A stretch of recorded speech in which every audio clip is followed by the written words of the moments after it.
ये दुनिया रहस्यों से भरी है, जिन रहस्यों की अनोखी कहानियाँ हैं।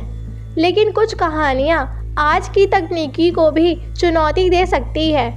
ऐसे ही अनोखी कहानी है ढोल वाला। एक शहर में एक ढोल वाला रहता था। वह ढोल बजाने में बहुत निपुण था। शहर के अधिकतर कार्यक्रमों में उसे ढोल बजाने का आमंत्रण मिलता था। एक बार एक सॉफ्टवेयर कंपनी में काम कर रहे इंजीनियर लड़के की शादी होने वाली थी।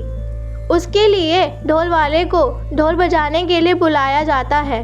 शादी बहुत बड़े रईस परिवार के बीच होती है, इसलिए बहुत बड़े बड़े घर के नामी लोग शादी की दावत में पहुंचते हैं। सभी ढोल नगाड़ों की धुन का लुत्फ उठा रहे होते हैं। ढोल वाला अपनी ज़बरदस्त संगीत शैली से शादी का माहौल बना देता है, जिससे इंजीनियर बहुत खुश होता है। शादी का कार्यक्रम धूमधाम से संपन्न हो जाता है। इंजीनियर ढोल वाले को अपनी कंपनी में होने वाले एक कार्यक्रम के लिए आमंत्रित करता है और साथ ही उसे कुछ एडवांस रुपया भी देता है। ढोल वाला इतना बड़ा ऑर्डर पाकर खुश हो जाता है। अगले दिन ढोल वाले को नदी के किनारे गणेश विसर्जन के लिए बुलाया जाता है। नदी के घाट में लोगों की भीड़ इकट्ठा होती है। गणेश जी की बहुत सी मूर्तियां विसर्जित होने आई होती है।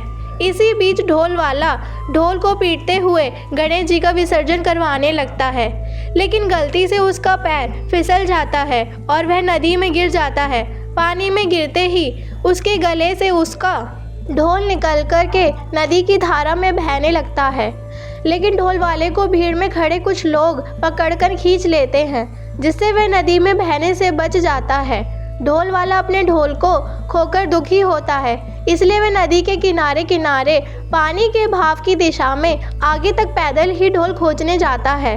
किस्मत से उसे अपना ढोल तो नहीं मिलता, लेकिन एक दूसरे अजीब तरह का ढोल नदी के किनारे पड़ा हुआ दिखाई देता है। ढोल वाला दौड़कर ढोल के सामने पहुंचता है और उसे चारों तरफ से छूकर देखने लगता है। वह नया ढोल पाकर बहुत प्रसन्न हो जाता है, लेकिन ढोल को देखकर उसे बहुत ताज्जुब होता है, क्योंकि ढोल में कई तरह की बटन लगी थी और साथ ही उसके चारों तरफ सौर ऊर्जा पैनल लगा हुआ था, जिससे वह चार्ज होता था। ढोल को देखकर ढोल वाला उसे साधारण समझकर उठा लेता है और अपने साथ ले जाने लगता है। ढोल वाला ढोल को अपने घर ले जाकर सभी को दिखाता है। उसके परिवार के सभी सदस्य ढोल देखकर बहुत खुश होते हैं और तभी अचानक ढोल में ग्रीन लाइट जलती है और जैसे ही ढोल वाला उसे टच करता है तो वह लाइट रेड हो जाती है। ढोल वाला थोड़ा घबराने लगता है, लेकिन उसे लगता है कि यह कोई लाइट से बजने वाला ढोल होगा। अब वह धीरे धीरे ढोल बजाकर अपने धुन का रियाज करने लगता है। अचानक ढोल में कई रंगों की लाइट जलने लगती है। ढोल वाला डर की वजह से ढोल बजाना रोक देता है और दूर खड़ा हो जाता है। उसके परिवार के सभी सदस्य ढोल को देखकर डरने लगते हैं। सभी ढोल को एक कमरे में बंद करके रख देते हैं। अगले दिन सॉफ्टवेयर कंपनी में ढोल वाले का कार्यक्रम होने वाला था, जिसकी चिंता की वजह से ढोल वाले को रात भर नींद नहीं आती। अगले दिन कार्यक्रम में जाने के लिए ढोल वाला वही ढोल ले लेता है जो उसे नदी के किनारे मिला था और सॉफ्टवेयर कंपनी पहुंच जाता है। वहां उसे वही इंजीनियर मिलता है। वह उसे मंच पर जाकर ढोल बजाने को कहता है।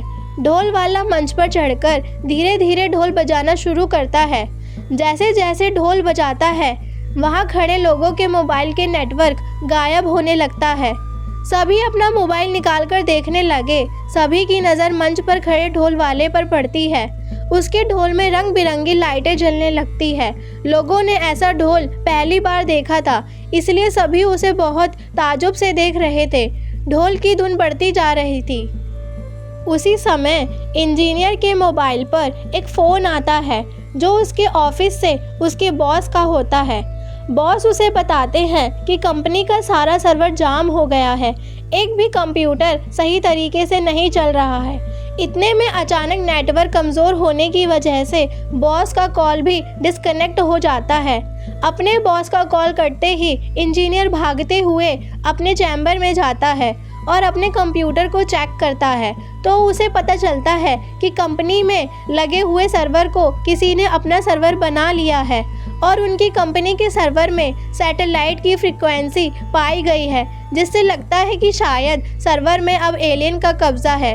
इंजीनियर अपने बॉस को बताता है कि हमें अभी सारे सर्वर बंद करने होंगे क्योंकि सर कंपनी के सर्वर पर हमारा कंट्रोल नहीं है। बॉस चल रहे ढोल प्रोग्राम को रोकने का आदेश दे देते हैं।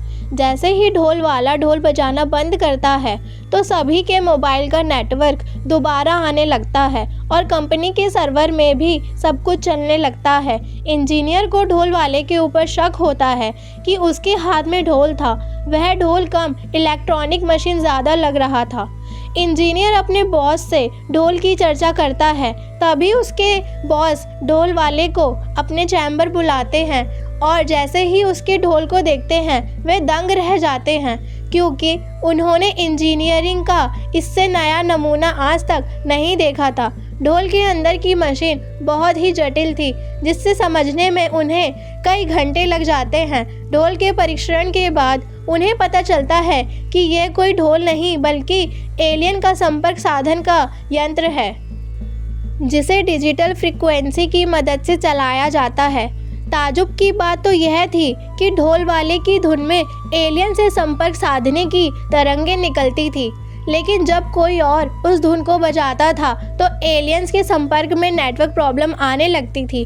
दरअसल ढोल की तरह दिखने वाला यंत्र ढोल वाले से ब्लूटूथ की तरह कनेक्ट हो चुका था और अब ढोल वाला ही एलियंस को पृथ्वी में तबाही मचाने से रोक सकता था। उसने अनजाने में अपनी धुन से एलियंस को जंग लड़ने की चेतावनी दे दी थी, लेकिन अब वह नहीं जानता था कि एलियंस को रोकने के लिए कौन सी धुन बजानी होगी। सॉफ्टवेयर कंपनी को इतना बड़ा रहस्य पता चल चुका था जिससे पूरी दुनिया को खतरा हो सकता था, इसलिए वह वैज्ञानिकों से संपर्क करते हैं और उन्हें मशीन के बारे में पूरी जानकारी देते हैं। वैज्ञानिक अपने शोध से पता लगाते हैं कि एक हफ्ते के अंदर ही एलियन इस जगह पर हमला करेंगे जहां उनका यंत्र है, इसलिए उन्हें यह मशीन यहां से दूर ले जानी होगी ताकि एलियन के हमले से ज़्यादा हानि ना हो। और वह योजना अनुसार उस मशीन को लेकर एक बहुत बड़े पहाड़ के शिखर में आ जाते हैं और वही ढोल वाले को कई तरह की धुन बजाने को कहते हैं। उन्हें यकीन था गलती से ही सही शायद ढोल वाला कोई ऐसी धुन बजा दे जिससे एलियंस पृथ्वी में हमला करने का इरादा बदल दे। हम में ढोल वाला अपने दोनों में ढोल पीटने लगता है। ढोल की ध्वनि के बीच आसमान से एक जोरदार आवाज़ आती है जिसे सुनते ही सब आसमान की ओर देखने लगते हैं। तभी एक बहुत बड़ा स्पेस क्राफ्ट तेज रोशनी के साथ दिखाई देता है। स्पेस क्राफ्ट इन्हीं की तरफ तेजी से आ रहा होता है। स्पेस क्राफ्ट को देखकर वैज्ञानिकों के पसीने छूट जाते हैं और उन्हें अपनी मृत्यु करीब दिखाई देने लगती है। लेकिन जैसे ही स्पेसक्राफ्ट पहाड़ के ऊपर लैंड करता है उसके अंदर से एलियंस की फौज निकलती है। सभी के हाथ में एक से एक हथियार होते हैं। उन्हें देखकर वैज्ञानिक डर जाते हैं। तभी उसमें से एक एलियन ढोल वाले के पास जाकर उसकी तरफ हाथ बढ़ाता है। ढोल वाला डरते हुए उसका हाथ पकड़ लेता है। एलियन अपनी जेब से एक ब्रेसलेट निकालता है और ढोल वाले के हाथ में पहना देता है। ब्रेसलेट में एलियन से बात करने का सिस्टम लगा था। एलियंस ढोल वाले की धुन से खुश होकर उसे अपना फैमिली मेंबर बना लेते हैं और अपने ढोल की तरह दिखने वाला यंत्र अपने साथ लेकर वापस चले जाते हैं। वैज्ञानिक ढोल वाले के हाथ में ब्रेसलेट देखकर दहशत में होते हैं, लेकिन ढोल वाला ब्रेसलेट की सारी कमांड समझ चुका था। वह उन्हें समझाता है कि आप लोग चिंता मत करो, एलियंस हमें कुछ नहीं करेंगे। इस ब्रेसलेट के ज़रिए मैं उनकी बातें समझ सकता हूँ। दरअसल एलियन ने मानसिक तरंगों के ज़रिए ब्रेसलेट को चलाने का तरीका ढोल वाले को सिखा दिया था। ढोल वाला अब एक महत्वपूर्ण इंसान था। वैज्ञानिक ढोल वाले को सम्मान के साथ उसके घर भेजते हैं और उसे एलियन से जुड़ी हुई रिसर्च टीम में शामिल होने का अवसर देते हैं। ढोल वाले की किस्मत बदल चुकी थी। अब वह स्पेस रिसर्च सेंटर का एक ऐसा वैज्ञानिक बन चुका था जो एलियन से सीधा उन्हीं की भाषा में बात कर सकता था। इसी के साथ ये अनोखी कहानी ख़त्म हो जाती है।